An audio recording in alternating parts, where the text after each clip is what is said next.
Hi all, this is Sunday morning. രാവിലെ ഞാൻ 11 മണിയായി കേട്ടോ എണീറ്റപ്പോഴേക്ക്. അത് ഞാൻ പറയേണ്ട കാര്യമില്ലല്ലോ, സാറ്റർഡേ സൺഡേ നിങ്ങൾക്കറിയാമല്ലോ. ഞാൻ എണീറ്റ് വന്ന് ബ്രഷൊക്കെ ചെയ്യുകയാണ്. ഞാൻ വന്ന് താഴെ നോക്കിയപ്പോൾ ഈ വീട്ടിൽ ആരുമില്ല. അലനുമില്ല, അമ്മയും ഇല്ല, പിള്ളേരും ഇല്ല. പിന്നെ പുറത്തോട്ട് ചെന്ന് സിറ്റ് ഔട്ടിൽ നോക്കിയപ്പോഴത്തേക്ക് മനസ്സിലായി അമ്മയും കുക്കുവും നിലയൊക്കെ അവിടെ ഉണ്ട്. മിനിയാണ്ടിക്ക് ഇന്ന് എറണാകുളത്ത് ഒരു കല്യാണം ഉണ്ടായിരുന്നു. അങ്ങനെ അവരവിടെ പോയതാണ്. ഇപ്പോൾ ഞാൻ പോയി നിന്ന് തപ്പി നോക്കുന്നതൊക്കെ കണ്ടിട്ട് അമ്മ മാത്രം ഇങ്ങോട്ട് വന്നിട്ടുണ്ട്. നിലുവും കുക്കും ഇപ്പോഴും അവിടെ നിന്ന് കളിച്ചുകൊണ്ടിരിക്കുക. സേറമോളും ഉണ്ട് ലിലിയൻ സ്ട്രീറ്റിൻ്റെ മുമ്പിൽ. രാവിലെ അമ്മ സൂചി ഗോതമ്പിൻ്റെ ഉപ്മാവ് ഉണ്ടാക്കി വെച്ചിട്ടുണ്ട്, പക്ഷേ എനിക്ക് കഴിക്കാൻ തോന്നിയില്ല. I have other plans. ഞാനിന്ന് എൻ്റെ ലൈഫിൽ ആദ്യമായിട്ട് കുഴിമന്തി ഉണ്ടാക്കാൻ പോവാം കേട്ടോ. അപ്പോൾ അതുകൊണ്ട് തന്നെ എനിക്കിന്നലെ രാത്രി ഉറക്കം വന്നതേ ഇല്ല. ഞാനിങ്ങനെ ഒരുപാട് റെസിപ്പീസൊക്കെ യൂട്യൂബിലൊക്കെ നോക്കി അങ്ങനെ പലതും കണ്ടിട്ട് ഞാൻ എൻ്റേതായൊരു വെർഷനാണ് കേട്ടോ ഇപ്പോൾ ചെയ്യുന്നത്. എനിക്ക് തോന്നിയ രീതിക്കാണ് ഞാൻ ചെയ്യുന്നത്. പലതും ഞാൻ കണ്ടു. എനിക്ക് ഷാൻജിയോ ചേട്ടൻ്റെ ചാനലിൽ ഒരു ഭാഗം ഞാൻ എടുത്തിട്ടുണ്ട്. പിന്നെ വേറെ ഞാൻ കണ്ട 2-3 ഷോർട്സിൽ നിന്ന് അങ്ങനെയൊക്കെ ഞാൻ എൻ്റേതായിട്ടുള്ളൊരു രീതിക്ക് എന്തായാലും സംഭവം വെക്കാൻ പോവാണ്. അപ്പോൾ ഞാൻ വിചാരിച്ചു സക്സസ് ആവും. ഞാൻ എങ്ങനെ വെക്കുന്നതൊന്നും അത്ര അങ്ങോട്ട് പാളിപ്പോകാറില്ല. അപ്പോൾ ഒത്തിരി കുഴിമന്തി എനിക്ക് ഉച്ചയ്ക്ക് കഴിക്കാനായിട്ട് ഞാൻ ബ്രേക്ക്ഫാസ്റ്റ് അങ്ങ് സ്കിപ്പ് ചെയ്തു. ബ്രേക്ക്ഫാസ്റ്റ് ഞാൻ കഴിക്കുന്നില്ല. സെല്ല റൈസൊക്കെ ഞാൻ കഴിഞ്ഞ തവണ സൂപ്പർ മാർക്കറ്റിൽ പോയപ്പോൾ അത് കഴിഞ്ഞിട്ടൊരു പ്രാവശ്യം പോയിരുന്നു കേട്ടോ. നമ്മുടെ വീട്ടിലെ ചൂല് നിലു കൊണ്ട് നടന്ന് കുത്തി ഒടിച്ചിട്ട് എല്ലാം നാശമായിപ്പോയി. അപ്പോൾ അത്യാവശ്യമായിട്ട് ചൂല് മേടിക്കണമായിരുന്നു. അങ്ങനെ ഒരു നൈറ്റ് 8 മണിയൊക്കെ ആയപ്പോഴേക്ക് ഞാനും അലനും കൂടെ സൂപ്പർ മാർക്കറ്റിൽ പോയി. അപ്പോൾ അവിടെ ഈ സെല്ല റൈസൊക്കെ ഇരിക്കുന്നത് ഞാൻ കണ്ടു. മന്തി മസാല എന്നും പറഞ്ഞ് ഞാനൊരു പാക്കറ്റ് കണ്ടു. അപ്പോഴേക്കും ഞാൻ തീരുമാനിച്ചു ഒന്ന് ട്രൈ ചെയ്ത് നോക്കാമെന്ന്. അങ്ങനെ പിന്നെ പെട്ടെന്ന് ഗൂഗിൾ ചെയ്തിട്ട് സൂപ്പർ മാർക്കറ്റിനകത്ത് വെച്ച് തന്നെ ഗൂഗിൾ ചെയ്ത് എന്തൊക്കെയാണ് വേണ്ടതെന്നൊക്കെ നോക്കിയിട്ട് അതിന് വേണ്ടതൊക്കെ ഞാൻ മേടിച്ചു. പക്ഷേ മാഗി ക്യൂബ്സ് ഞാൻ മറന്നുപോയി. അത് പിന്നെ ഞാൻ ഷാബിനെ വിട്ട് മേടിപ്പിച്ചു. മാഗിയുടെ ചിക്കൻ സ്റ്റോക്കിൻ്റെ ക്യൂബ്സ് അതും വേണം കേട്ടോ. ഇൻഗ്രീഡിയൻസ് ഒക്കെ ഞാൻ ഇനി ഡീറ്റെയിൽ ചെയ്യാം. അപ്പോൾ എണീറ്റിട്ട് ഇനി മന്തി ഉണ്ടാക്കുന്നത് വരെ എന്നെ പിടിച്ചു നിർത്താനായിട്ട് എനിക്കൊരു ഗ്ലാസ് ചായ വേണം. ആ ചായയാണ് ഈ ചായ. ഞങ്ങളന്ന് സൂപ്പർ മാർക്കറ്റിൽ പോകാൻ നേരം ചെറുതായിട്ടൊരു ചാറ്റൽ മഴയൊക്കെ ഉണ്ടായിരുന്നു കേട്ടോ. കുക്കു സാറിനോട് വരണ്ടാന്നൊക്കെ പറഞ്ഞിട്ട് ഞാനും അലനും മാത്രമായിട്ട് ചെന്നതാണ്. പക്ഷേ ഞങ്ങളുടെ പുറകെ തന്നെ നിലുവിനെയും കൊണ്ട് ജാക്കി എബിയും വന്നിട്ടുണ്ടായിരുന്നു. നിലു ഞങ്ങൾ ഇറങ്ങിയപ്പോൾ കരഞ്ഞു കേട്ടോ. അവന്മാരുടെ കൂടെ കടപ്പുറത്തിരിക്കുകയായിരുന്നു, അലൻ്റെ ഫ്രണ്ട്സിൻ്റെ കൂടെ.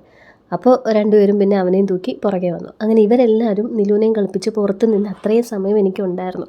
ഞാൻ ലാവിഷായിട്ട് ഗൂഗിളിലൊക്കെ നോക്കി ഇൻഗ്രീഡിയൻസ് ഒക്കെ നോക്കി തപ്പി പറക്കിയൊക്കെ എടുത്തു. അങ്ങനെ സെല്ല റൈസാണ് ഞാനിപ്പോൾ കുതിർത്തി വെച്ചത്. അത് ഞാനൊരു ഗ്ലാസ് ഇട്ടപ്പോൾ എനിക്ക് സാധാരണ ബിരിയാണി അരിനെ ഇടുമ്പോൾ ഉള്ളതിനേക്കാളും ക്വാണ്ടിറ്റി കുറവുള്ളതുപോലെ തോന്നി.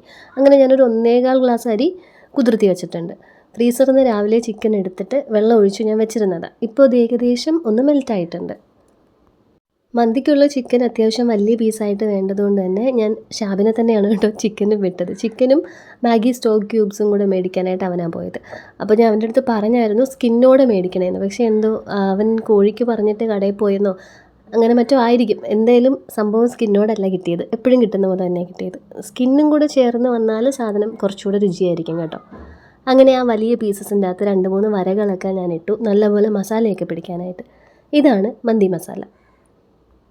ഇത് കുറച്ച് നേരം മാരിനേറ്റ് ചെയ്ത് വെച്ചിരിക്കണം. ഒരു 10-30 മിനിറ്റ് ഇരിക്കുന്നത് നല്ലതാണ്. അപ്പോൾ അതിനായിട്ട് ഞാൻ മന്തി മസാല മാത്രമാണ് ആഡ് ചെയ്യുന്നത്. ഉപ്പും മന്തി മസാല ഇട്ടിട്ട് ആവശ്യത്തിന് ഉപ്പ് ഇട്ടിട്ട് ഒരല്പം റെഡ് കളർ ഫുഡ് കളറിങ്ങിൻ്റെ പൗഡർ ഞാൻ ചേർക്കുന്നുണ്ട് കേട്ടോ. എന്നാലേ ആ കറക്റ്റ് എന്താ പറയുന്നത് ആ ഒരു ടെക്സ്ചറല്ല, ആ ഒരു കളർ വരത്തുള്ളൂ. മന്തിയിലെ ചിക്കൻ ഇരിക്കുന്ന പോലെ തന്നെ ഇതിരിക്കണ്ടേ. അങ്ങനെ ആ കളർ പൗഡർ ലേശം ആഡ് ചെയ്തിട്ട് സൺഫ്ലവർ ഓയിൽ കുറച്ചധികം ചേർത്തിട്ട് ഇത് നല്ല രീതിക്കൊന്ന് പുരട്ടി വെക്കണം. അതിൻ്റെ ആ ഉള്ളിലൊക്കെ നല്ല രീതിയിൽ ഈ ഒരു മന്തി മസാലയൊക്കെ കയറണം. വേറെ ഒന്നും നമ്മൾ ഇതിൻ്റെ അകത്ത് ചേർക്കുന്നില്ലല്ലോ. മഞ്ഞൾപ്പൊടി, മുളക് പൊടി, മല്ലിപ്പൊടി ഈ വക ഐറ്റംസ് ഒന്നും ഞാൻ ചേർക്കുന്നില്ല. അങ്ങനെ അത് നന്നായിട്ട് കുഴച്ച് ഒരു 10-30 മിനിറ്റ് അവിടെ ഇരിക്കാനായിട്ട് മാറ്റി വെച്ചു. അപ്പോഴേക്കും നമുക്കിനി അരി തിളപ്പിച്ചെടുക്കാം. ഈ അരി ഒരു 80% വെന്താൽ മതി നമ്മളിങ്ങനെ തിളപ്പിക്കുമ്പോൾ. അത് കഴിഞ്ഞിട്ട് നമ്മൾ കുക്കർ യൂസ് ചെയ്യും. കുക്കറില്ലാതെ ഒരു പരിപാടി എനിക്കില്ല. അപ്പോൾ അത് 80% വേകാനായിട്ട് നമുക്ക് യൂഷ്വലി ചെയ്യുന്ന പോലെ തന്നെ തിളപ്പിച്ചെടുക്കാം. ഒന്ന് തിള വന്ന് കഴിയുമ്പോൾ നമുക്കതങ്ങ് ഓഫ് ചെയ്യാം. റൈസിനേക്കാളും കൂടുതൽ നല്ല രീതിക്ക് ഞാൻ വെള്ളം എടുത്തിട്ടുണ്ട്. അതിലേക്ക് ഉപ്പ് ഇട്ടിട്ടുണ്ട്. എന്നിട്ടൊരു 4 ഗ്രാമ്പു, 3 ഏലക്കായ, ഒരു വലിയ കഷ്ണം പട്ട ഒടിച്ചിട്ടത്, പിന്നെ ബേ ലീഫ് 2 ഇടുന്നുണ്ട്. എൻ്റെ കയ്യിൽ ഡ്രൈ ലെമൺ ഇല്ല, അതുകൊണ്ട് ഞാൻ അത് ഇടുന്നില്ല. അതല്ലെങ്കിലും ഓപ്ഷണലാണെന്നാണ് ഷാൻജിയോ ചേട്ടൻ പറഞ്ഞേക്കുന്നത്. ഇത് ചേട്ടൻ്റെ റെസിപ്പിയായിട്ട് ഒരു 50% ബന്ധമുണ്ടാവും കേട്ടോ. ഇത് നട്ട്മെഗാണ്. ഇറ്റ് ഈസ് ജാതിപത്രയോ അതാണ് കേട്ടോ സാധനം. അത് ഒരെണ്ണം കല്ലുകൊണ്ട് ഒന്ന് അടിച്ചിട്ട് അതിൻ്റെ അകത്തേക്ക് ഇട്ട് കൊടുത്തിട്ടുണ്ട്. അതും ഓപ്ഷണലാണ് കേട്ടോ, മുഴുവൻ മസാലയുടെ കൂട്ടത്തിലുണ്ടെങ്കിൽ ഇട്ടാൽ മതി. പിന്നെ നമ്മുടെ ചിക്കൻ്റെ സ്റ്റോക്ക് ക്യൂബ്സ് വാങ്ങിക്കുമ്പോൾ ഒരു പാക്കറ്റിൽ നമുക്ക് 2 എണ്ണമാണ് കിട്ടുന്നത്. മാഗിയുടെ ചിക്കൻ സ്റ്റോക്ക് ക്യൂബ്സ് വാങ്ങിച്ചാൽ അതിൻ്റെ അകത്തുനിന്ന് ഒരെണ്ണം ഞാൻ ഈ വെള്ളത്തിലേക്ക് പൊടിച്ചിട്ടിട്ടുണ്ട്. എന്നിട്ടത് തിളച്ചപ്പോഴേക്ക് അതിലേക്ക് നമ്മൾ എടുത്ത് വെച്ചിരുന്ന 1.25 ഗ്ലാസ് സെല്ല റൈസ് ഇട്ട് കൊടുത്തിട്ടുണ്ട്. റൈസ് ഇട്ട് കഴിഞ്ഞാൽ ലോ ടു മീഡിയം ഫ്ലെയിം വെച്ചിട്ട് ഒരു 5 മിനിറ്റ് അതങ്ങനെ നമുക്ക് വെക്കാം. അപ്പോഴേക്കും അത് തിളച്ച് കിട്ടും. ആ ഒരു ടൈം ഗ്യാപ്പിൽ ഞാൻ സാലഡാണ് ഉണ്ടാക്കാൻ പോകുന്നത്. ഈ കുഴിമന്തിയുടെ കൂടെ കിട്ടുന്ന സാലഡ് മുളക് പൊടിയും എണ്ണയും കൂടെ പുരട്ടിയിട്ടുള്ളതാണ്. ഇപ്പോൾ ഞാൻ ഇതിൽ ഒലിവ് ഓയിലാണ് കേട്ടോ യൂസ് ചെയ്യുന്നത്. സൺഫ്ലവർ ഓയിൽ യൂസ് ചെയ്താലും മതി. എനിക്ക് തോന്നുന്നു റെസ്റ്റോറൻറ്റ്സിൽ നിന്ന് കിട്ടുന്നതൊക്കെ സൺഫ്ലവർ ഓയിൽ തന്നെയാണ്. ഒരു കുക്കുംബറും 1.5 കുക്കുംബർ ഉണ്ടായിരുന്നു. കുക്കുംബറിൻ്റെ പകുതി ഞാൻ എന്തിനോ എടുത്തു. അപ്പോൾ ആ 1.5 കുക്കുംബർ വലിയ വലിയ പീസസ് ആയിട്ട്, നമ്മൾ മന്തി മേടിക്കുമ്പോൾ ഒരു കവറിൽ ഇങ്ങനെയല്ലേ സാലഡ് കിട്ടുന്നത്, അത് ചെറിയ പീസല്ലല്ലോ, എടുത്ത് കടിക്കാൻ പാകത്തിന് കുഴയ്ക്കുമ്പോഴത്തേക്കൊരു വലിയ പീസായിട്ട് കടിക്കുന്നതാണ് അതിൻ്റെ ടേസ്റ്റ്. അപ്പോൾ ആ കുക്കുംബർ ഞാനിങ്ങനെ സ്ക്വയർ പീസസ് ആയിട്ട് അരിഞ്ഞു. പിന്നെ ക്യാബേജിൻ്റെ അകത്തുനിന്നും കുറച്ച് എടുത്തിട്ടുണ്ട്. അതും നുറുക്കാനൊന്നും നിന്നില്ല, കണ്ടം തുണ്ടം വെട്ടി മുറിച്ചു. എന്നിട്ട് അതിലേക്ക് ഉപ്പ്, മുളക് പൊടി, ഒലിവ് ഓയിൽ ചേർത്ത് നന്നായിട്ട് പുരട്ടിയെടുത്തു.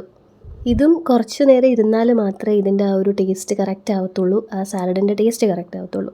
അപ്പോൾ അത് ഞാൻ അടച്ചങ്ങോട്ട് മാറ്റി വെച്ചു. ഇനി നമുക്ക് ചെയ്യാനുള്ള ഐറ്റംസ് മയണൈസും തക്കാളി ചട്നിയാണ്. അപ്പോൾ അത് ചെയ്യുന്നതിന് മുമ്പ് നമ്മുടെ അരി പരുവായി കേട്ടോ. ഇനി അങ്ങനെ ഇരുന്നാൽ അത് വെന്ത് പോകും. കുക്കറിൽ ഇനി ഒരു വിസിലും കൂടെ അടുപ്പിക്കേണ്ടത് കൊണ്ട് അരി നമ്മളെടുത്ത് കൈവച്ച് ഇങ്ങനെ നെക്കി നോക്കുമ്പോൾ അരി ഇങ്ങനെ പൊട്ടിയാൽ മതി. ആ ഒരു പരുവാകുമ്പോൾ നമുക്ക് നിർത്താം. പക്ഷേ ഇനി വേവ് വേണേം താനും കേട്ടോ. അങ്ങനെ അരി ഞാനെടുത്ത് ഊറ്റാൻ വെച്ചു. എന്നിട്ട് നമ്മുടെ കുക്കർ എടുത്തു. ഈ ചിക്കൻ കുറച്ച് നേരം ഒന്ന് ഒരു മീഡിയം ടു ഹൈ ഫ്ലെയിമിൽ ഇരിക്കണം. അപ്പോൾ അത് അങ്ങനെ വെച്ചിട്ട് ബാക്കി പരിപാടികൾ ചെയ്യാമെന്ന് ഓർത്തിട്ട് കുക്കറിലേക്ക് നമ്മൾ മാരിനേറ്റ് ചെയ്ത് വെച്ചിരുന്ന ചിക്കൻ പീസസും പിന്നെ ആ ഓയിലും മസാലയും കൂടെ ചേർന്ന് വന്നിട്ടുള്ള ഇത്തിരി വെള്ളമൊക്കെ ഉണ്ട്, അതെല്ലാം കൂടെ ഒഴിച്ചു കൊടുത്തു.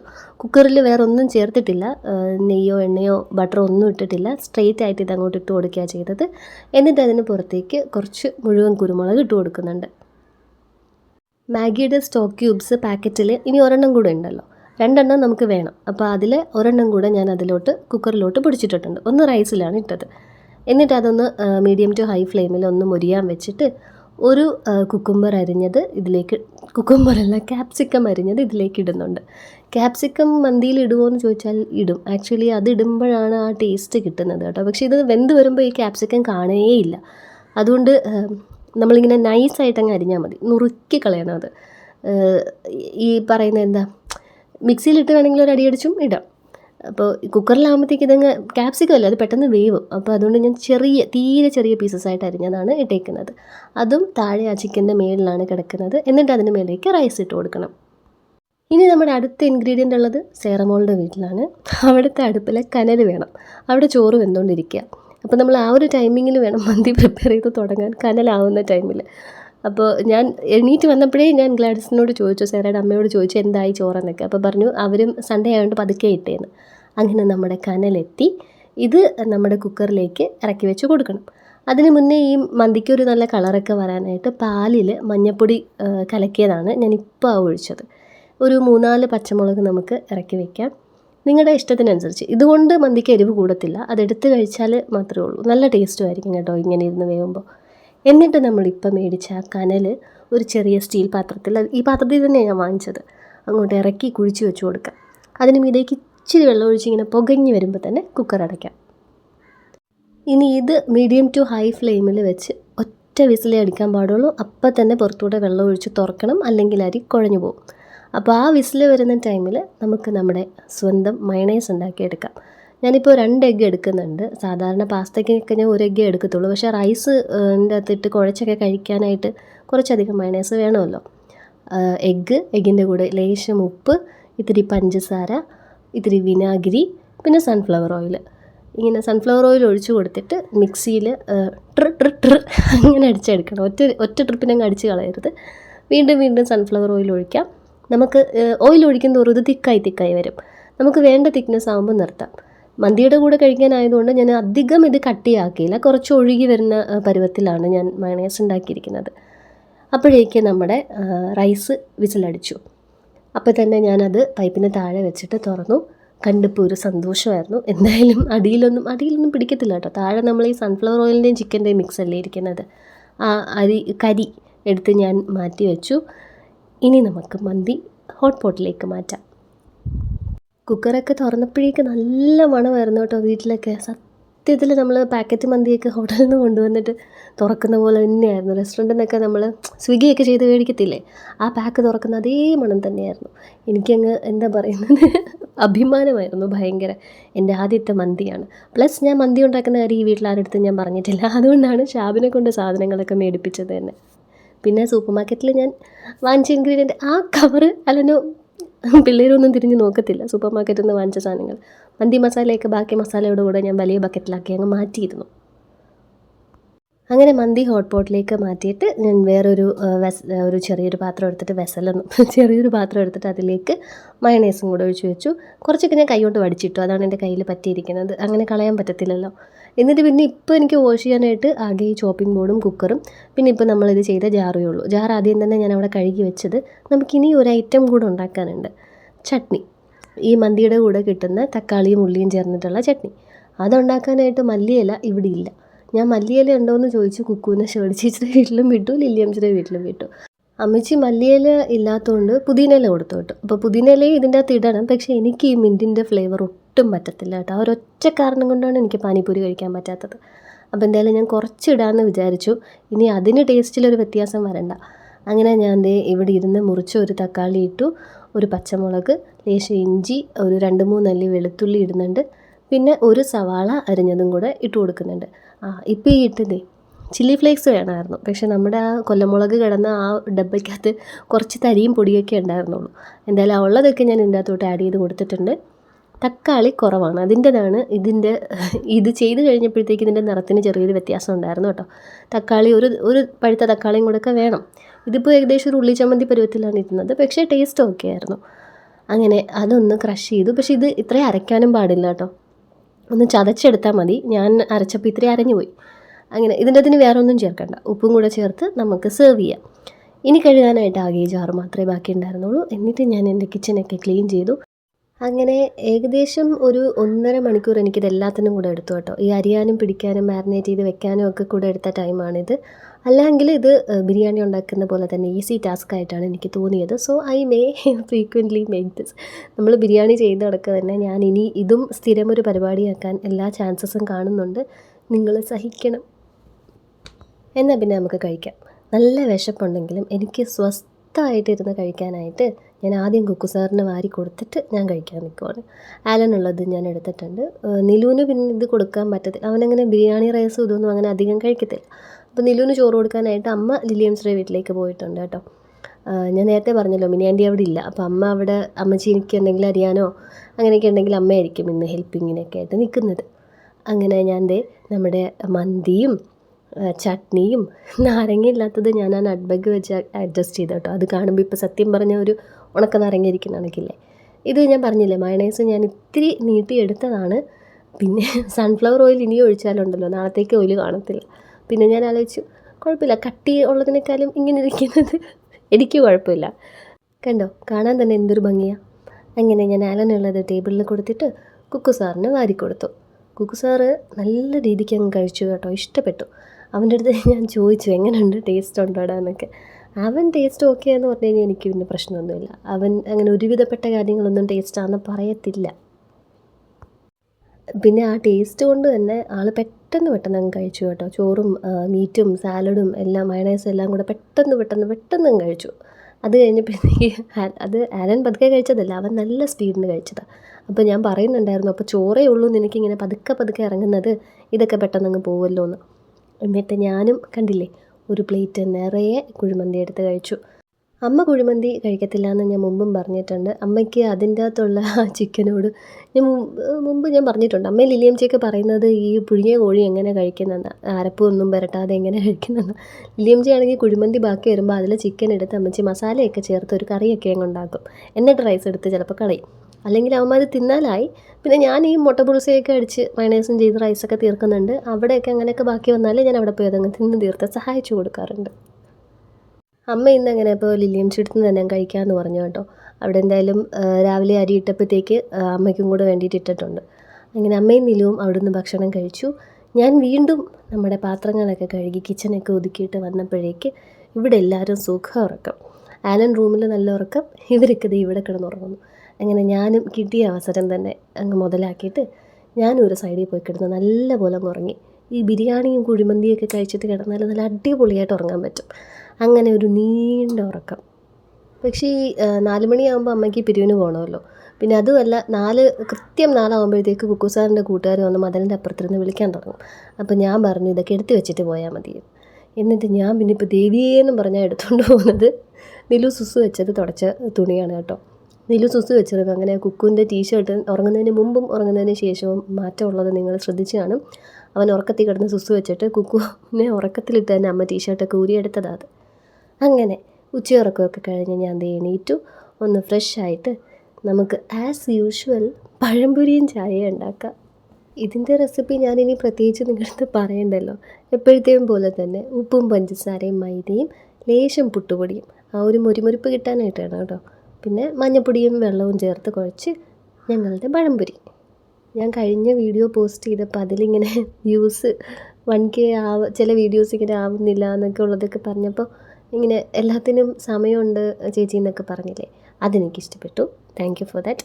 പിന്നെ എൻ്റെ ലോങ് വീഡിയോസാണ്, ഷോർട്സാണ് അധികം പേരും കാണുന്നതെന്ന് തോന്നുന്നു എന്ന് ഞാൻ പറഞ്ഞപ്പോൾ ലോങ് വീഡിയോസാണ് ഇഷ്ടം, ലോങ് വീഡിയോ ആണ് നല്ലത് എന്ന് പറഞ്ഞവർക്കും താങ്ക് യു സോ മച്ച്. ഇതൊക്കെ ഒരു ഇൻസ്പിറേഷനാണ് കേട്ടോ. അല്ലെങ്കിൽ ചില ദിവസങ്ങളിൽ ഞാൻ സത്യം പറഞ്ഞാൽ വളരെ ഡൗൺ ആയി പോകും. ഞാൻ എന്തിനാ മെനക്കെട്ട് ഇത് ഇത്രയും ചെയ്യുന്നതെന്ന് ഞാൻ ആലോചിച്ചു പോകും. പിന്നെ ഈ പറഞ്ഞ പോലെ ഓരോന്നിനും അതിൻ്റേതായ സമയമുണ്ട് ദാസാന്നല്ലേ. പക്ഷേ ഞാൻ എപ്പോഴും അങ്ങനെയാണ് കേട്ടോ. ഒരു വീഡിയോ പോസ്റ്റ് ചെയ്തിട്ട് ഞാൻ ഇങ്ങനെ ഇരുന്ന് പ്രതീക്ഷിക്കും, ചിലപ്പോൾ ഇതായിരിക്കും എൻ്റെ വൈറൽ വീഡിയോ, ചിലപ്പോൾ ഇതായിരിക്കും എൻ്റെ വൈറലാവാൻ പോണ വീഡിയോ എന്നൊക്കെ. അങ്ങനെ ഇങ്ങനെ ഓടിക്കേറി ഒരു 991 ആയി കഴിയുമ്പോഴത്തേക്കൊരു ഒരു പോസുണ്ട് വീഡിയോയുടെ കൗണ്ടിന്, വ്യൂ കൗണ്ടിന്. അപ്പോൾ എനിക്ക് മനസ്സിലാവും ഇതും കയറി പോകാൻ പോണില്ല.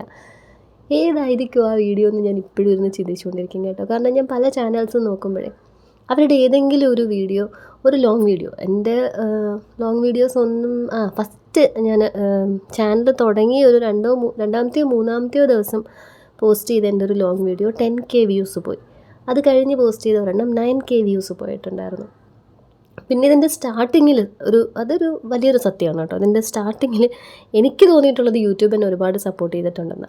കാരണം ഞാൻ തുടങ്ങിയ സമയത്ത് ആദ്യം ഇട്ട് ഒരു 4-5 video 2.8K, 2.4K, 9K, 10K അങ്ങനെയൊക്കെ പോയായിരുന്നു. എനിക്ക് വാച്ച് അവേഴ്സ് ടപ്പേന്നാണ് കയറാൻ തുടങ്ങിയത്. പെട്ടെന്നാണ് എനിക്ക് 4000 ആയത്. ആ ഒരു ടൈം കഴിഞ്ഞപ്പോഴത്തേക്ക് പിന്നെ കുറഞ്ഞു തുടങ്ങി. പിന്നെ എല്ലാം എങ്ങനെ ഏന്തിയും വലിഞ്ഞൊക്കെ 1K എടുക്കും. ചിലതൊക്കെ ഇങ്ങനെ പെട്ടെന്ന് 1K ആവും. മാക്സിമം ഇപ്പോൾ ഒരു 2K, അതിനപ്പുറത്തേക്ക് എൻ്റെ വീഡിയോസൊന്നും ഇപ്പം അങ്ങനെ വ്യൂസ് പോവാറേ ഇല്ല.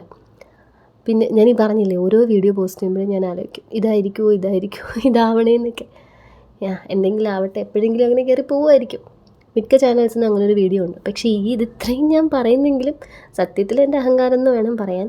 നമ്മുടെ ഒരു ഷോട്ട്, കുക്കു സാറ് റിമോട്ട് ഞെക്കി പൊട്ടിക്കുന്ന ഒരു ഷോട്ട് ഇപ്പോൾ 9 ലക്ഷം വ്യൂസ് കഴിഞ്ഞു. പക്ഷേ അത് ഷോർട്ട് ആയതുകൊണ്ട് തന്നെ ആ 9 ലക്ഷം വ്യൂസിന് എനിക്ക് ആകെ കിട്ടിയത് $13. 9 ലാക്ക് ഒരു ഷോർട്ട് വ്യൂവിന്. അപ്പോൾ ഞാൻ അങ്ങനെ ഇരുന്ന് ആലോചിക്കും, പക്ഷേ അത് എൻ്റെ ഒരു ലോങ് വീഡിയോയ്ക്കാണ് കിട്ടിയിരുന്നെങ്കിൽ, കാശ് കൊണ്ട് മാത്രമല്ല കേട്ടോ, അതിനത്രയും ഒരു ലോങ് വീഡിയോ അത്രയും റീച്ചായെങ്കിൽ ഇപ്പോൾ നിങ്ങളെയൊക്കെ പോലെ തന്നെ ഇനിയും ആൾക്കാരുണ്ടാവും ഈ വീഡിയോസ് ഇഷ്ടപ്പെടുന്ന, എൻ്റെ സംസാരം ഇഷ്ടപ്പെടുന്ന, റെസിപ്പീസ് ഇഷ്ടപ്പെടുന്ന, നമ്മുടെ റുട്ടീൻ ഇഷ്ടപ്പെടുന്ന ആൾക്കാരൊക്കെ ഉണ്ടാവും. ബട്ട് ദി തിങ് ഈസ് നമ്മൾ അവരിലേക്ക് എത്തുന്നില്ലല്ലോ. പിന്നെ പോട്ടെ, ഇതൊന്നും നമ്മുടെ കയ്യിലുള്ള കാര്യങ്ങളല്ലല്ലോ. അപ്പോൾ എന്തായാലും ഞങ്ങളുടെ ചായ കുടിയും പരിപാടിയൊക്കെയാണ് ഇവിടെ നടക്കുന്നത്. നല്ല ഉറക്കത്തിലായിരുന്നു കേട്ടോ. ഞങ്ങൾ 3 പേരും കൂടെ പോയി പാവത്തിനെ കുത്തിപ്പൊക്കി ഇരുത്തിയിട്ടുണ്ട്. ഇപ്പോൾ കുക്കു സാറിന് ഫ്രണ്ട്സൊക്കെ കടപ്പുറത്ത് കളിച്ചുകൊണ്ടിരിക്കുക. അപ്പോൾ അവന് കടപ്പുറത്ത് പോകണമെന്നാണ് പറയുന്നത്. പക്ഷേ ഇവന് സ്വിമ്മിങ് അറിയത്തില്ല എന്നുള്ളത് എൻ്റെ മൈൻഡിലുള്ളത് കൊണ്ട് അവൻ പോയാൽ കൂടെ ഞാനും പോകണം. എനിക്ക് അവനെ ഒറ്റയ്ക്ക് വിടുന്നത് ഒട്ടും പറ്റത്തില്ല. ഞാനും ഇങ്ങനെ ടെൻഷൻ അടിച്ചിരിക്കും. ഞാൻ മുമ്പ് പറഞ്ഞിട്ടുണ്ടല്ലോ, നമ്മുടെ ഇവിടെ ബോളൊക്കെ എടുക്കാൻ പോയി കുട്ടികളൊക്കെ പോയിട്ടുണ്ട്. അപ്പോൾ ആ ടെൻഷനൊക്കെ കാരണം എനിക്ക് അവനെ വിടാൻ പറ്റത്തില്ല. അവൻ അതിൻ്റെ കൊന്തയാണ് പഠിച്ചുകൊണ്ടിരിക്കുന്നത്. പിന്നെ തൽക്കാലം മേളിൽ നിന്ന് ഇതൊക്കെ കണ്ട് ഞങ്ങളങ്ങ് അഡ്ജസ്റ്റ് ചെയ്തു. കുക്കുൻ്റെ സ്കൂട്ടർ, ആ കാലും കൊണ്ട് തോണ്ടിപ്പോകുന്ന സ്കൂട്ടറാണ് അവിടെ ഷാബിനും കുഞ്ഞമ്മാവയും കൂടെ ഉരുട്ടിക്കൊണ്ട് നടന്നുകൊണ്ടിരിക്കുന്നത് കേട്ടോ. ഇവിടുത്തെ ഏറ്റവും വലിയ പിള്ളേകൾ അവന്മാരാണ്. എല്ലാത്തിനും കെട്ടുപ്രായമായി കേട്ടോ, എൻ്റെ 2 ആങ്ങളമാർക്ക് ഉൾപ്പെടെ. പക്ഷേ കുട്ടിക്കളി മാറിയിട്ടില്ല എന്ന് പറയത്തില്ലേ, അതാണ് സംഭവം. ഇപ്പോൾ പോയി ആ പിള്ളേരുടെ നിന്ന് ബോൾ വാങ്ങിച്ച് അവിടെ താഴെ പോയി ഫുട്ബോൾ കളിക്കും. ഡിസംബറൊക്കെ ആകുമ്പോഴത്തേക്ക് ഇങ്ങനെ മൂൺ കുറച്ച് നേരത്തെ വരും കേട്ടോ. ഇത് പിന്നെ ഞാൻ നിലുവിൻ്റെ ഒരു വ്യൂ എങ്ങനെ ആയിരിക്കും എന്നറിയാൻ ക്യാമറ അവൻ്റെ ലെവലിലേക്കൊന്ന് താഴ്ത്തി നോക്കിയതാണ്. അങ്ങനെ ചായയോടിയൊക്കെ കഴിഞ്ഞ് നമ്മൾ നാളത്തേക്കുള്ള പ്രിപ്പറേഷൻസിലേക്ക് കിടക്കുവാണ്. നാളത്തേക്ക് എനിക്ക് കുറച്ച് ചിക്കൻ കറി വെക്കണം. ചിക്കൻ മാരിനേറ്റ് ചെയ്ത് വെച്ചിരുന്നത് ചില്ലറിൽ ഇരിപ്പുണ്ടായിരുന്നു, അത് ഞാനെടുത്ത് വെളിയിൽ വെച്ചു. പിന്നെ വെജിറ്റബിളിനായിട്ട് ഞാൻ ഇന്ന് നമ്മളെടുത്ത ക്യാബേജിൻ്റെ ബാക്കി നുറുക്കിയ പീസസൊക്കെ ആയിട്ടാണ് ഇരിക്കുന്നത്. അപ്പോൾ ഞാൻ വിചാരിച്ചു അതങ്ങ് ചീകി ഇന്ന് ചിക്കി എടുക്കാമെന്ന്. അപ്പോൾ നാളത്തെ നമ്മുടെ ലഞ്ചിൻ്റെ മെനു ചിക്കൻ കറി, ക്യാബേജ്, പപ്പടം. ഇതിപ്പോൾ ലൈറ്റ് മൊത്തം പോയി കേട്ടോ. ഞാൻ ഇന്നലത്തെ വീഡിയോയ്ക്ക് ഓഡിയോ ആഡ് ചെയ്തിരുന്ന സമയത്ത് നിങ്ങളുടെ അടുത്ത് പറഞ്ഞിരുന്നു നല്ല തിരയും നല്ല കാറ്റും ഉണ്ടെന്ന്. ആ കാറ്റ് ഇവിടുത്തെ മരമൊക്കെ മറിച്ചിട്ട് ഞങ്ങളുടെ പോസ്റ്റൊക്കെ പോയി, കറണ്ട് പോയി. അപ്പോൾ ഇൻവെർട്ടറിൽ ഈ പ്ലഗ് പോയിൻറ്റ്സ് ഒന്നും എടുക്കത്തില്ല. 1-2 പ്ലഗ് പോയിൻറ്റ്സേ എടുക്കത്തുള്ളൂ. മൊബൈൽ ചാർജ് ചെയ്യാനായിട്ടൊക്കെ എടുക്കുന്ന ആ ഒരു സ്ലോട്ടൊക്കെ എടുക്കത്തുള്ളൂ. കിച്ചണിലെ പ്ലഗ് പോയിൻറ്റ്സ് എടുക്കത്തില്ല. അതുകൊണ്ട് തന്നെ നമ്മുടെ റിംഗ് ലൈറ്റും LED ലൈറ്റും ഒന്നും കത്തിക്കാൻ പറ്റത്തില്ല. പിന്നെ ഞാൻ ഇനിയും ലേറ്റ് ആയാലും ശരിയാകത്തില്ല, കറണ്ട് വരുന്ന യാതൊരു സാധ്യതയും കാണുന്നില്ല. അതുകൊണ്ട് എൻ്റെ കുക്കിംഗ് പരിപാടികളൊക്കെ അങ്ങ് തുടങ്ങി.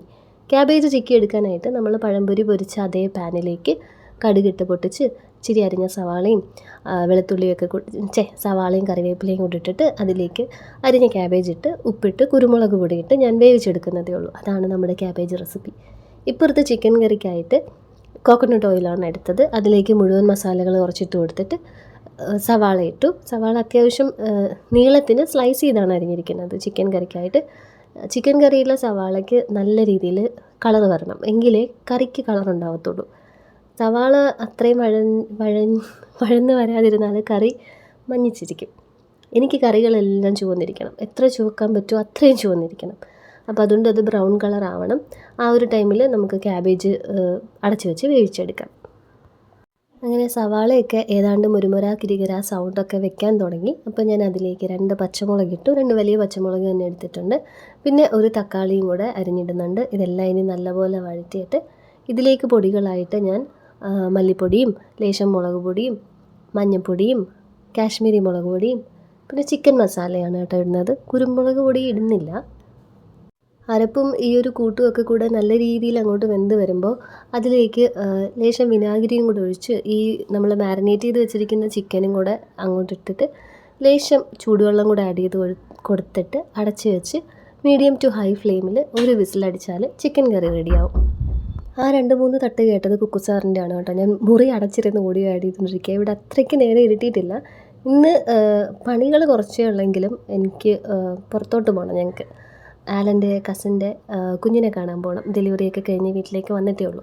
അപ്പോൾ അതുകൊണ്ട് വീഡിയോയുടെ സൗണ്ട് ആഡ് ചെയ്യുന്നതൊക്കെ നേരത്തെ തീർക്കാമെന്ന് വിചാരിച്ചിട്ട് ഞാൻ കയറിയിരിക്കുന്നത്. ഇവിടുത്തെ ആ കാക്കപ്പടകളാണെങ്കിൽ ഒന്നും ചേക്കേറിയിട്ടില്ല. അതാണ് ഇടയ്ക്കിടയ്ക്ക് കുറവെന്ന് കേട്ടുകൊണ്ടിരിക്കുന്നത്. അങ്ങനെ നമ്മുടെ മസാലക്കൂട്ടൊക്കെ റെഡിയായി. അതിലേക്ക് ഞാൻ ചിക്കൻ ആഡ് ചെയ്ത് കൊടുക്കുന്നു. ചിക്കൻ ആഡ് ചെയ്ത് കഴിഞ്ഞാൽ ഇത് ഹൈ ഫ്ലെയിമിൽ വെച്ചിട്ട് കുറച്ച് നേരം ഒന്ന് ഇങ്ങനെ മിക്സ് ചെയ്തെടുക്കണം കേട്ടോ. ആ ഒരു ഗ്രേവിയൊക്കെ അതിലൊരു മുരുമുരാന്ന് പറഞ്ഞിങ്ങനെ പിടിച്ചിരിക്കണം, അല്ലെങ്കിൽ ചിക്കൻ കറിയിൽ ചിക്കൻ വെളുത്തിരിക്കും. കെറ്റിലില്ലാത്തത് കൊണ്ട് നമ്മൾ ഗ്യാസിൽ തന്നെ വെച്ച് കുറച്ച് വെള്ളം ചൂടാക്കി എടുക്കുകയാണ്. പച്ചവെള്ളം ഒഴിച്ചാൽ കറിയുടെ ടേസ്റ്റ് കുറയും കേട്ടോ, അത് സത്യമാണ്, കുറയും. അതുകൊണ്ട് ഞാൻ കുറച്ച് വെള്ളം ചൂടാക്കി നല്ലപോലെ തിളപ്പിച്ചിട്ട് അത് ഇതിലേക്ക് ആഡ് ചെയ്ത് കൊടുക്കുന്നുണ്ട്. പിന്നെ ചിക്കൻ ആയതുകൊണ്ട് ചിക്കനിൽ ഇനി ഒത്തിരി വെള്ളം ഇറങ്ങി വരുമല്ലോ. ഇതിനിടയ്ക്ക് കേൾക്കുന്ന ചുമ കുക്കുസാറിൻ്റെതാണ്. എനിക്കുള്ള അടുത്ത പണി റെഡിയായി വരുന്നുണ്ട്. മരുന്ന് കൊടുത്തു, ഞാൻ വൈകുന്നേരം മരുന്നൊക്കെ കൊടുത്തിട്ടിരിക്കുകയാണ്. ഇപ്പോൾ എൻ്റെ മുതുകത്തുള്ളത് പൗഡറാണ് കേട്ടോ. ഇവിടെ ഒരുത്തൻ ഈ വീട് മുഴുവൻ എവിടെന്നെങ്കിലും ഒരു പൗഡർ കിട്ടിക്കഴിഞ്ഞാൽ ഈ വീട് മുഴുവൻ പൗഡറാക്കും. അവനെ അതൊന്ന് പിന്തിരിപ്പിക്കാനായിട്ട് തോളിലെടുത്തപ്പോൾ മറ്റോ എൻ്റെ തോളിൽ പറ്റിയതാണ്. ഞാൻ ഈ വീഡിയോ എഡിറ്റ് ചെയ്യുന്ന സമയത്താണ് അത് കാണുന്നത്. എന്നിട്ട് നമ്മൾ കിച്ചണൊക്കെ ക്ലീൻ ചെയ്തു. ഇനി ഡിന്നർ ഉണ്ടാക്കണം. അപ്പോൾ ഞാൻ ഡിന്നറിന് ഇനി കറണ്ടും ഇല്ല, എനിക്ക് നല്ല മടിയും ഉണ്ട്. അപ്പോൾ ഞാൻ മനസ്സിൽ വിചാരിച്ചു ബ്രെഡ് ഓംലെറ്റ് ഉണ്ടാക്കി ഇവരെയൊക്കെ പറ്റിക്കാമെന്ന്. ചെറിയൊരു മഴയൊക്കെ ഉണ്ട്, അപ്പോൾ നല്ല ചൂടോടെ ബ്രെഡ് ഓംലെറ്റ് കൊടുക്കാമല്ലോ. മുട്ടയുണ്ട്, പാലുണ്ട്, പിന്നെ അതുമല്ല നമ്മൾ മന്തിക്ക് ചെയ്ത മയണൈസ് കുറച്ച് ബാക്കിയിരിപ്പുണ്ട്. ബ്രെഡ് ഓംലെറ്റ് ഉണ്ടാക്കാനായിട്ട് ഒരു ചെറിയ സവാള ഞാനെടുത്ത് ചെറുതായിട്ട് അരിഞ്ഞിട്ടുണ്ട്, ഒരു പച്ചമുളക്, ഒരു പഴുത്ത തക്കാളി, പിന്നെ നമ്മൾ ആ ക്യാബേജ് ചിക്കാനായിട്ട് എടുത്തതിൻ്റെ അകത്തുനിന്നും കുറച്ച് ക്യാബേജ് ഞാൻ മാറ്റി വെച്ചിരുന്നു, ആ ക്യാബേജും 2 എഗ്ഗ് ഞാൻ എടുത്തു. എന്നിട്ടത് ഉപ്പിട്ട് നല്ലപോലെ ബീറ്റ് ചെയ്തുകൊണ്ടിരുന്നപ്പോൾ എനിക്ക് തോന്നി എഗ്ഗ് കുറവാണെന്ന്. കാരണം അമ്മയും ഞാനും അലനും കുക്കും എല്ലാം കഴിക്കണ്ടേ. അപ്പോൾ അതിന് വേണ്ടിയിട്ട് ഓംലെറ്റ് ഉണ്ടാക്കണമെങ്കിൽ ബേസ് എഗ്ഗാണ്. പിന്നെ ഞാൻ ഒരു എഗ്ഗും കൂടെ അതിൻ്റെ അകത്തേക്ക് ആഡ് ചെയ്തിട്ട് അതും കൂടെ മിക്സ് ചെയ്തെടുത്തു. ഇപ്പോഴും കറണ്ട് വന്നിട്ടില്ല. കറണ്ട് ഇല്ലാതെ LED ലൈറ്റും റിംഗ് ലൈറ്റും ഒന്നും ഇല്ലാണ്ട് ഒരു ഭംഗി തോന്നുന്നില്ല എനിക്ക് ഈ ഫ്രെയിമിനൊന്നും. പിന്നെ വീഡിയോ എടുക്കണം എന്നല്ലേ നിങ്ങൾ പറയുന്നത്. ഒരു ദിവസം വേണ്ട എന്ന് വിചാരിക്കാമെന്ന് വെച്ചാൽ എനിക്കും ഇപ്പോൾ അതിന് പറ്റുന്നില്ല. നിങ്ങളൊക്കെ അങ്ങനെ പറയുമ്പോഴത്തേക്ക് ഇൻസ്റ്റയിലാണെങ്കിൽ ഒരാൾ അത് ഇത്തിരി ഇമോഷണലായിട്ട് ഇട്ടിരുന്നു. ചേച്ചി ഞങ്ങളെ കൂടെ ആലോചിക്കണം, 1K ആവാത്തതുകൊണ്ടാണോ പോസ്റ്റ് ചെയ്യാത്തത്, പക്ഷേ അങ്ങനെ ആയിരിക്കുമ്പോൾ ഞങ്ങൾ ഈ കാത്തിരിക്കുന്നവരെ ചേച്ചി ആലോചിക്കുന്നില്ലല്ലോ എന്നൊക്കെ പറഞ്ഞിട്ട്. അപ്പോൾ പിന്നെ ഞാൻ ഇനി അങ്ങനെ ഞാൻ ചെയ്യത്തില്ല. എന്നെക്കൊണ്ട് പറ്റിയാൽ ഉറപ്പായിട്ടും ഞാനിടാം. അതാണ് കേട്ടോ ഞാൻ ഇതും എടുക്കുന്നത്. വെട്ടമൊന്നുമില്ല. ഞാനാണെങ്കിൽ സ്ക്രീനിൻ്റെ ഫോക്കസിൻ്റെ ലൈറ്റിങ് ഇച്ചിരി കൂട്ടിയപ്പോഴത്തേക്ക് ഇത് എനിക്ക് ബ്ലറി ആയിട്ടിരിക്കുന്നു. ബ്രെഡിൽ ഞാനിപ്പോൾ ആഡ് ചെയ്ത് കൊടുക്കുന്നത് അരിഞ്ഞ് വെച്ച ക്യാബേജും ക്യാരറ്റുമാണ്. പാനിൽ ബട്ടർ തേച്ചിട്ട് അതിൻ്റെ മീതേക്ക് ഉള്ളിയും തക്കാളിയും അരിഞ്ഞ പച്ചമുളകൊക്കെ അവിടെ ഇവിടെയായിട്ട് വിതറിയിട്ടാണ് നമ്മൾ മുട്ടയും ഉപ്പും കൂടെ കലക്കി ആ ഒരു മിക്സ് ഒഴിച്ച് ഒരു ഷീറ്റ് പോലെ ഉണ്ടാക്കിയത്. എന്നിട്ടാണ് ഈ 4 ബ്രെഡ് അതിൻ്റെ പുറത്ത് വെച്ചേക്കുന്നത്. പിന്നെ ഞാൻ മയണൈസും പിന്നെ കുറച്ച് ടൊമാറ്റോ സോസും കൂടെ അതിൻ്റെ പുറത്ത് ഒഴിച്ചു. എന്നിട്ട് ഇങ്ങനെ പിച്ചിക്കീറിയൊക്കെ വരും അതിലേ ഞാൻ മുട്ടയിൽ കുറച്ച് വെള്ളം ചേർത്തത്, കുറച്ച് വെള്ളം ചേർത്ത് ഇത്തിരി കൂടിപ്പോയി. അതുകൊണ്ട് മുട്ട ഇങ്ങനെ കീറി പറഞ്ഞൊക്കെയാണ് വന്നത്. പക്ഷേ കുഴപ്പമില്ല, എല്ലാം എനിക്ക് കുഴപ്പമില്ല. രാത്രിയല്ലേ, ഇനിയിപ്പോൾ കറണ്ടും ഇല്ല, ചൂടോടെ ഇതൊക്കെ കഴിച്ചാൽ മതി. ടേസ്റ്റിന് പ്രശ്നമൊന്നുമില്ലല്ലോ. അല്ലെങ്കിലും മുട്ടയുടെ ആ ഒരു വട്ടത്തിലെ ഷേപ്പിലോ അല്ലെങ്കിൽ കറക്റ്റായിട്ട് ഈ സാൻഡ്വിച്ച് ഇരിക്കുന്ന ഷേപ്പിലൊന്നും അല്ലല്ലോ കഴിക്കുന്നത്. എന്തായാലും ഇത് കടിച്ചു പറിച്ചല്ലേ കഴിക്കുന്നത്. അങ്ങനെ അമ്മയ്ക്കും കുക്കുനും ആലനും ഒക്കെ ഉള്ളത് ഓരോ സെറ്റ് വീതം ഞാൻ അങ്ങോട്ട് കൊടുക്കുന്നുണ്ട്. അവർ കഴിച്ചു തുടങ്ങി കേട്ടോ ഓൾറെഡി. പിന്നെ നിലുവിന് ലിലിയംച്ചിയുടെ വീട്ടിൽ നിന്ന് ചോറ് കൊടുത്തിട്ടാണ് അമ്മ കൊണ്ടുവന്നത്. അവനൊരു 7:30 ആകുമ്പോൾ അമ്മ ചോറ് കൊടുത്ത് തുടങ്ങും, 8:30 ആകുമ്പോഴത്തേക്ക് ചോറ് കൊടുത്ത് തീരും. ഇത് എൻ്റെ ബ്രെഡ് ഓംലെറ്റാണ്. എനിക്കൊന്നും മതി. ഞാൻ നല്ല രീതിക്ക് ഉച്ചയ്ക്ക് കുഴിമന്തി കഴിച്ചു. അതുമല്ല, അത് കഴിച്ചിട്ട് മേലനങ്ങാതെ പോയി കിടന്നുറങ്ങിയതല്ലേ, അപ്പോൾ എനിക്ക് അധികം വിശപ്പില്ല. പിന്നെ അതുമല്ല, ചായയും പഴംപൊരിയും കഴിക്കുകയും ചെയ്തു. അപ്പോൾ തീരെ വിശപ്പില്ല. പിന്നെ ഒരു കൊതിക്ക് ഈ തണുപ്പത്ത് ഇവിടെ ഞാൻ ഈ കിച്ചൺ ഡോറ് തുറന്നിട്ടിരിപ്പുണ്ട് കേട്ടോ. നല്ല കാറ്റുണ്ട് പുറത്തുനിന്ന്. ഇടയ്ക്കിടയ്ക്ക് കിച്ചണിൽ നിന്ന് ഡൈനിങ് ഹാളിലേക്കുള്ള ഡോറ് പടപട അടിക്കുന്നുണ്ട് ഈ കാറ്റ് കാരണം. അങ്ങനെ എൻ്റെ ഹെവി സാൻഡ്വിച്ച് മുട്ട ഓംലെറ്റ് റെഡി ആയിട്ടുണ്ട്. പിന്നെ ഞങ്ങളിതെല്ലാവരും കൂടെ ഇരുന്ന് കഴിച്ചു. അപ്പോഴേക്ക് അമ്മയും നിലുവും ദേ അവിടെ ചരിഞ്ഞിട്ടുണ്ട് കേട്ടോ സൈഡിൽ. നിലുവിനെ ഉറക്കാനുള്ള ശ്രമമാണ്, നടക്കത്തില്ല. അവൻ ഇച്ചിരി കഴിയുമ്പോൾ വീണ്ടും എണീറ്റ് പരിപാടി തുടങ്ങും. പുറത്ത് പുറത്തിട്ടിട്ട്, ഊഞ്ഞാലല്ല ഹാമക്ക് പുറത്തിട്ടിട്ട് അവിടെ അതിൽ കിടന്നാണ് അമ്മയും നിലും ഉറങ്ങുന്നത്. ആടി ഉറങ്ങും രണ്ടുപേരും. പക്ഷേ ഇപ്പോൾ മഴ ചാറുന്നുണ്ട്, അതുകൊണ്ട് പുറത്തോട്ട് ഇറങ്ങാൻ പറ്റത്തില്ല. ഇപ്പോൾ അങ്ങനെ ഉറങ്ങി അവൻ അതില്ലെങ്കിൽ ഉറങ്ങാനും പറ്റത്തില്ല. സമയം 9:30. ബിഗ് ബോസ് പോലെ ഉണ്ട്. ഇപ്പോൾ ഒരു 9:30 മണിയൊക്കെ കഴിഞ്ഞു കേട്ടോ. ഈ മഴയൊക്കെ കാരണം കറണ്ട് ഇല്ലാണ്ട് TV ഒന്നും അധികം നേരം ഓടത്തില്ലെന്നല്ല, അപ്പുറത്ത് കൊച്ചുപ്പയുടെ അവിടെ വൈഫൈ കട്ടാവും, അപ്പോൾ നമുക്കും വൈഫൈ പോവും. കൊച്ചുപ്പ കേബിൾ ഓപ്പറേറ്ററാണ്, അവിടെ നിന്നാണ് നമ്മൾ കണക്ഷനൊക്കെ എടുത്തേക്കുന്നത്. പിന്നെ മൊത്തത്തിൽ പോവുകയാണെങ്കിൽ ജനറേറ്റർ കൊച്ചുപ്പ സ്റ്റാർട്ട് ചെയ്യത്തില്ല. എവിടെയെങ്കിലും ഒരു ഭാഗത്ത് കറണ്ട് ഉണ്ടെങ്കിൽ മാത്രമേ സ്റ്റാർട്ട് ചെയ്യത്തുള്ളൂ. അങ്ങനെ ഡിന്നറൊക്കെ എന്തായാലും നേരത്തെ ആയിരുന്നു. അത് കഴിഞ്ഞ് ക്യാബേജും ഇതും ചിക്കൻ കറിയും ഞാൻ മാറ്റി വെക്കണോ വേണ്ടയോ എന്ന് ആലോചിച്ചുകൊണ്ടിരിക്കുമായിരുന്നു കേട്ടോ. 9 മണിയായിട്ടും കറണ്ട് വരാതിരുന്നപ്പോൾ ഞാൻ മറ്റേ KPC ലളിത പറയുന്ന പോലെ ചതിച്ചോ ഭഗവതി എന്ന് മനസ്സിൽ പറഞ്ഞുകൊണ്ടിരിക്കുകയായിരുന്നു. നാളത്തേക്കെല്ലാം ചെയ്തും വെച്ചു. പിന്നെ അന്നേരം അമ്മ പറഞ്ഞു, ഇതെന്നാൽ പിന്നെ ഒന്നും കൂടെ ചൂടാക്കിയിട്ടൊക്കെ വെച്ചാൽ മതി കിടക്കുന്നതിന് മുമ്പ്, നല്ലപോലെ ഇരുന്നോളൂന്ന്. അങ്ങനെ എന്തായാലും കറണ്ട് വന്നപ്പോഴത്തേക്കാണ് എനിക്കൊന്ന് ജീവൻ വീണത്. അത് തണുക്കാനായിട്ട് ഞാൻ ഓരോ പാത്രത്തിലാക്കി വെച്ചു. ഇതാണ് അവൻ നശിപ്പിച്ച ചൂല്. മുൻപേ അലൻ കൊണ്ടുപോയത് ഞങ്ങളിപ്പോൾ മേടിച്ച ചൂല്. ബ്രെഡ് ഓംലെറ്റ് കഴിക്കുന്നതിൻ്റെ ഇടയിൽ നിലു താഴത്തൊക്കെ ആക്കിയായിരുന്നു, അതിൻ്റെ ക്ലീനിങ് ആയിരുന്നു. ഇപ്പോൾ നിലുവിൻ്റെ ഓഡിയോ സത്യം പറഞ്ഞാൽ എനിക്ക് ആഡ് ചെയ്യണമെന്നുണ്ടായിരുന്നു, പക്ഷേ ബാക്ക്ഗ്രൗണ്ടിൽ നമ്മൾ പാട്ടിട്ടിട്ടുണ്ട് കേട്ടോ. കറണ്ട് വന്നപ്പോഴത്തേക്ക് ഇച്ചിരി മ്യൂസിക് ആവാമെന്ന് വിചാരിച്ചു. അപ്പോൾ അതിന് കോപ്പിറൈറ്റ് വീഴും, അതുകൊണ്ടാണ് ഇപ്പോൾ ഓഡിയോ ആഡ് ചെയ്യാറുന്നത്. കുക്കു സാറിനെ അങ്ങനെ നിലു റൈഡിന് വിളിച്ചുകൊണ്ട് പോയതാട്ടോ. അടൈമഴை വരും അതിൽ നനൈവുമേ അതാണ് ഞങ്ങളിപ്പോൾ കേട്ടുകൊണ്ടിരിക്കുന്ന പാട്ട്. പാടിയത് കൊള്ളാമെന്ന് പറഞ്ഞതുകൊണ്ട് ഡെയിലി ഞാൻ നിങ്ങളെ അങ്ങനെ വധിക്കാൻ ഉദ്ദേശിച്ചിട്ടൊന്നുമില്ല കേട്ടോ, ജസ്റ്റ് പറഞ്ഞതേ ഉള്ളൂ. പിന്നെയാണ് കുക്കു സാറ് പഠിക്കാനിരുന്നത്. കറണ്ട് വരുമ്പോൾ പഠിക്കാമെന്നായിരുന്നു ഇത്ര നേരം പറഞ്ഞുകൊണ്ടിരുന്നത്. അപ്പോൾ അവൻ്റെ ആൻസറിൽ 2 ക്യാറ്റിൻ്റെ ഡിഫറൻസ് പറയാനുണ്ടായിരുന്നു കേട്ടോ. One was big and golden, the other was small and grey. ആ ഗ്രേ എന്നുള്ളതിന് എൻ്റെ വായിൽ നിന്ന് ഗേ എന്ന് വീണു. അപ്പോൾ അവനിരുന്ന് ചിരിക്കുന്നു. അപ്പോൾ ഞാൻ അവൻ്റെ അടുത്ത് ചോദിച്ചുകൊണ്ടിരിക്കുക, നീ എന്തിനാണ് ചിരിക്കുന്നതെന്ന്. അവൻ എന്നിട്ട് പിന്നെയും പറയുന്നില്ല കേട്ടോ, ഇരുന്ന് ചിരിക്കുന്നു. ഞാൻ ചോദിച്ചു, എന്തുവാ ഗേ നീ പറയുന്നത്? അപ്പോൾ അവൻ പറയുക, ആണുങ്ങളെ കല്യാണം കഴിക്കുന്നതാണ് ഗേ എന്ന്. അപ്പോൾ ഞാൻ ചോദിച്ചു, ഇത് നിനക്കാര് പറഞ്ഞു തന്നു, നീ എങ്ങനെ ഇതൊക്കെ പഠിച്ചു എന്ന് ചോദിച്ചപ്പോഴത്തേക്ക്, അത് ഞാനും ഡെല്ലയുമായിട്ട് ഡിസ്കസ് ചെയ്തെന്നോ, ഡെല്ല പറഞ്ഞു തന്നെന്നൊക്കെ പറഞ്ഞു. പിന്നെ ഇവരെ പറഞ്ഞിട്ട് കാര്യമല്ലോ കേട്ടോ. ഇപ്പോഴത്തെ ചില യൂട്യൂബ് ഷോർട്സ് ഉണ്ടല്ലോ, അതായത് ഇവൻ എന്താ കാണുന്നതെന്നുള്ളത് നമുക്ക് ഗൂഗിൾ ഫാമിലി ലിങ്ക് വഴി നമുക്ക് കാണാൻ പറ്റും. അപ്പോൾ അതിൽ നോക്കുമ്പോഴത്തേക്ക് ജസ്റ്റ് ചിലപ്പോൾ ബിൽഡിംഗ് ബ്ലോക്സ് വെച്ച് അടുക്കുന്നതായിരിക്കും വീഡിയോ. പക്ഷേ അതിൻ്റെ അകത്ത് അവന്മാർ പറയുന്നത് ഇങ്ങനെയാണ്: like this video if you are not gay, like this video if you don't want to die today. അങ്ങനെയൊക്കെ പറഞ്ഞിട്ടാണ് ഈ പിള്ളേരെ കൊണ്ട് ലൈക്ക് ചെയ്യിപ്പിക്കുന്നത്. അപ്പോൾ എനിക്കറിയാം അതിൽ നിന്നൊക്കെ ആയിരിക്കും ഇവർ തിരക്കി പോയത്, എന്താണ് ഈ സംഭവം എന്നൊക്കെ ഉള്ളത്. ഇന്നത്തെ വീഡിയോ നിങ്ങൾക്ക് ഇഷ്ടപ്പെട്ടു എന്ന് കരുതുന്നു. നമുക്കിനി അടുത്തൊരു വീഡിയോ ആയിട്ട് നാളെ കാണാം. ബൈ.